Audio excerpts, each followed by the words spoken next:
এ যেন রীতিমতো এক শহর। চলছে ভারী ট্রাক সহ বিভিন্ন সামরিক যান, রয়েছে বিভিন্ন ধরনের সমরাস্ত্র।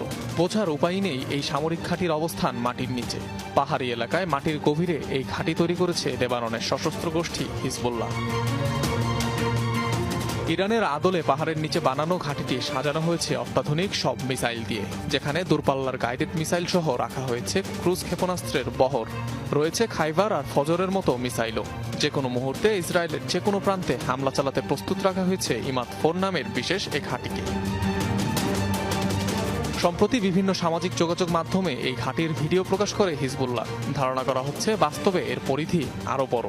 মূলত ক্ষেপণাস্ত্রাগার হিসাবে ব্যবহৃত হচ্ছে এই ঘাঁটি, যেখান থেকে ইসরায়েলের এক প্রান্ত থেকে আরেক প্রান্তে হামলা চালানো সম্ভব। ইমাদ-4 ছাড়াও মাটির নিচে রয়েছে আরও কয়েকটি ঘাঁটি। গাজা ইসরায়েলের অভিযানের পর থেকে উত্তপ্ত বৈরুত তেল আবিব সম্পর্ক। প্রতিনিয়ত ইসরায়েলি সেনাদের সাথে হিজবুল্লাহ যোদ্ধাদের চলছে হামলা পাল্টা